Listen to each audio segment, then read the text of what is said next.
టాలీవుడ్ లో most popular dancer గా పేరు తెచ్చుకున్న జానీ మాస్టర్ పై పోక్సో చట్టం కింద కేసు నమోదైంది. జానీ మాస్టర్ కొరియోగ్రాఫ్ చేసిన ఎన్నో సాంగ్స్ బ్లాక్ బస్టర్ అయ్యాయి. మరి అలాంటి మాస్టర్ నిజంగానే తప్పు చేశాడా?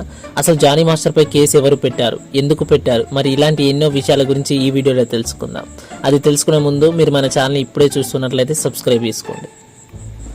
లైంగిక వేధింపుల కేసులో తెలుగు కొరియోగ్రాఫర్ జానీ మాస్టర్ పై పోక్సో కేసు నమోదైంది. టాలీవుడ్ కొరియోగ్రాఫర్ జానీ మాస్టర్ 21 ఏళ్ల అమ్మాయిపై లైంగిక వేధింపుల కేసులో హైదరాబాద్లోని నర్సింగ్ పోలీసులు పోక్సో చట్టం కింద కేసు నమోదు చేశారు. జానీ మాస్టర్ గా ప్రసిద్ధి చెందిన తెలుగు కొరియోగ్రాఫర్ షేక్ జానీ బాషాపై లైంగిక వేధింపుల కేసులో హైదరాబాద్లోని నర్సింగ్ పోలీసులు సెప్టెంబర్ 18న పోక్సో చట్టంలోని సెక్షన్ల కింద ఎఫ్ఐఆర్ ఫైల్ చేశారు. కంప్లైంట్ ఇచ్చిన 21 ఏళ్ల మహిళ జానీతో పాటు జూనియర్ కొరియోగ్రాఫర్ గా పనిచేసింది.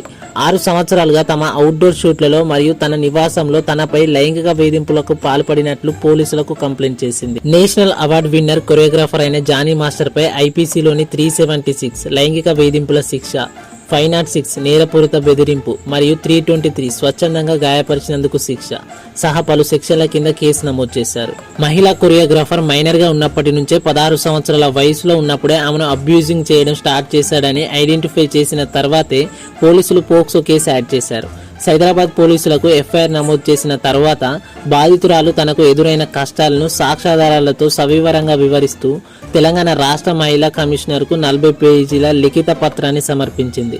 ది హిందూలో ప్రచురితమైన ఒక నివేదిక ప్రకారం శారద మాట్లాడుతూ బాధితుడికి పోలీసుల రక్షణ కల్పించాలని కమిటీ ఆదేశాలు జారీ చేసింది. మరియు చిత్ర పరిశ్రమలో ఇటువంటి కేసులను విచారించడానికి ఒక ఉన్నత స్థాయి పర్యవేక్షణ కమిటీని కూడా ఏర్పాటు చేయాలంది. ఈ కేసులో పోక్సోను ఉపయోగించడం యొక్క ప్రాముఖ్యత గురించి కూడా ఆమె మాట్లాడుతూ, మేము ఈ కేసును చాలా సీరియస్ గా తీసుకుంటాం మరియు స్థానిక రాజ్యాంగంతో సహా అన్ని కార్యాలయాల్లో లైంగిక వేధింపుల నిరోధక చట్టాన్ని కఠినంగా అమలు చేయడానికి ప్రయత్నాలు జరుగుతున్నాయని చెప్పారు. ఈ ఆరోపణలపై ఇంతవరకు నోరు మెదపని జానీ మాస్టర్ ఇప్పుడు తన సినిమా ప్రాజెక్టులకు దూరమయ్యారు. తెలుగు చిత్ర పరిశ్రమలో మహిళలపై లైంగిక వేధింపులు మరియు వివక్షల కేసులను పరీక్షించడానికి ప్రత్యేక ప్రభుత్వ సంస్థను ఏర్పాటు చేయాలనే డిమాండ్ల మధ్య ఈ కేసు పెద్ద పుష్గా వస్తుంది. లైక్ చేయండి, షేర్ చేయండి. ఇలాంటి వీడియోస్ మిస్ కాకుండా ఉండడానికి మన ఛానల్ని సబ్స్క్రైబ్ చేసుకోండి. Thanks for watching.